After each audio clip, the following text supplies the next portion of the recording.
mbooloo mi que ni monsieur Abdoulaye Daouda Diallo mu ngi ci mbooloo mi ancien président du conseil économique social et environnemental moom tamit dina jël kàddu.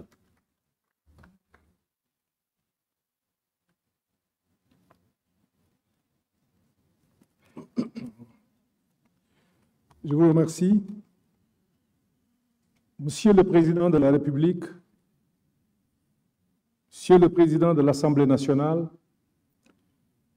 Monsieur le Premier ministre, Mesdames, Messieurs les membres du gouvernement, Monsieur le médiateur, Monsieur le Président du Conseil national de régulation, Monsieur le Président du facilitateur du dialogue, je vous salue. Mesdames, Messieurs, permettez-moi de saluer d'emblée l'initiative de ce dialogue national.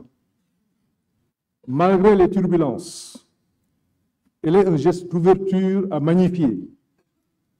Nous, opposition républicaine, y prenons part, non par naïveté, mais par fidélité à nos principes, par foi en l'avenir et par amour pour notre patrie. Oui, le climat est tendu. Oui, il y a des arrestations, les restrictions de liberté interpellent. Mais justement, plus le contexte est difficile, plus le dialogue devient une nécessité. Refuser de dialoguer, c'est entretenir l'impasse. Y prendre part, c'est assumer sa part de responsabilité devant la nation. Ce dialogue s'organise autour de 3 axes que nous partageons. Le premier est celui des libertés publiques. Mais que vaut une démocratie où on arrête des opposants, où des journalistes, des chroniqueurs sont convoqués, parfois détenus pour avoir fait le travail? Nous appelons à un pacte national de pacification politique fondé sur la libération des détenus politique, l'indépendance des médias et des procédures judiciaires perçues comme justes et impartiales. Le second axe porte sur le système électoral. Donnons réalité au statut de l'opposition et de son chef. Donnons à la Sénat les moyens et l'indépendance qui s'imposent. Et sur l'inscription des jeunes, l'inscription automatique des jeunes majeurs au fichier électoral, nous estimons qu'une telle réforme aux implications profondes doit faire l'objet de consensus forts.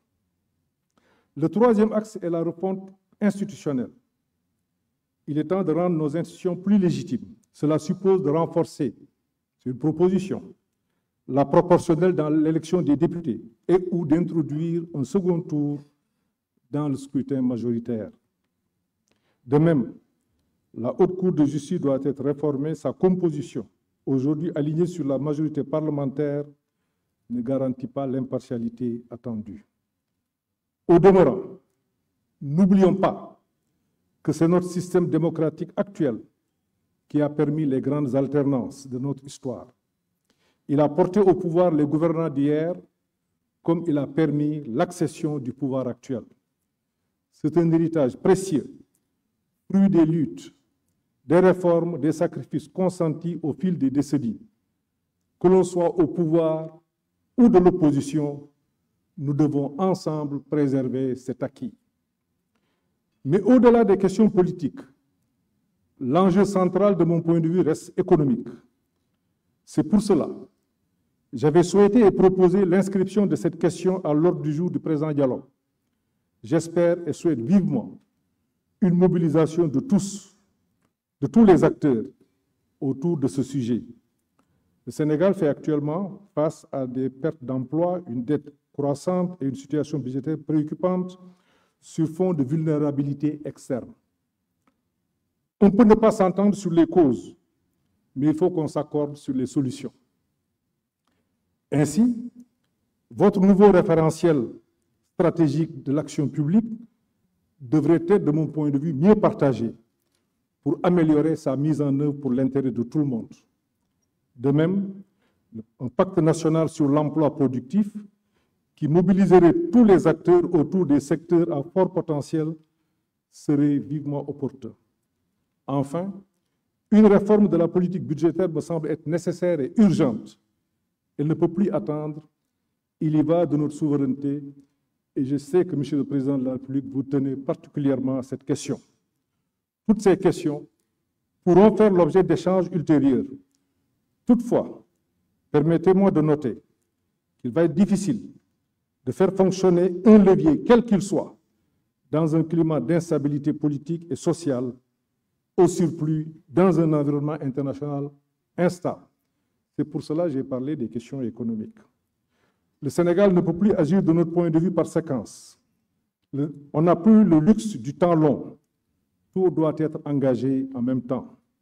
Cela exige au moins 3 conditions. Une administration remobilisée et prête à se dépasser, le président Niasse en a parlé tout à l'heure. L'adhésion de la grande majorité est indispensable de la population.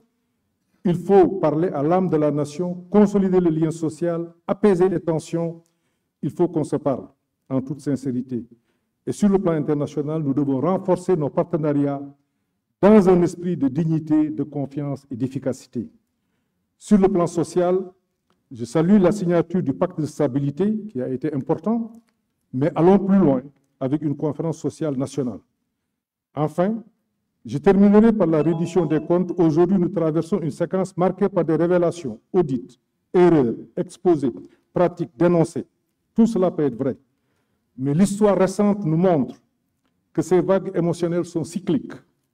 À chaque alternance, scandale, sanction, oubli, et on recommence. Tirant les leçons, Monsieur le Président de la République, nous devons engager des réformes pour mieux protéger le patrimoine de l'État, au-delà des régimes et des contingences politiques. C'est ce qu'il faut au Sénégal. Monsieur le Président de la République, je rêve d'un Sénégal où l'opposition est écoutée, pas écartée, où le débat est loyal, constructif, pas agressif, où la critique est utile, pas criminalisée. Le Sénégal a besoin de nous tous. Majorité, opposition, société civile, en un mot, toutes les forces vives. C'est ensemble que nous pouvons bâtir un avenir de stabilité, de progrès et de dignité. Je vous remercie de votre aimable attention.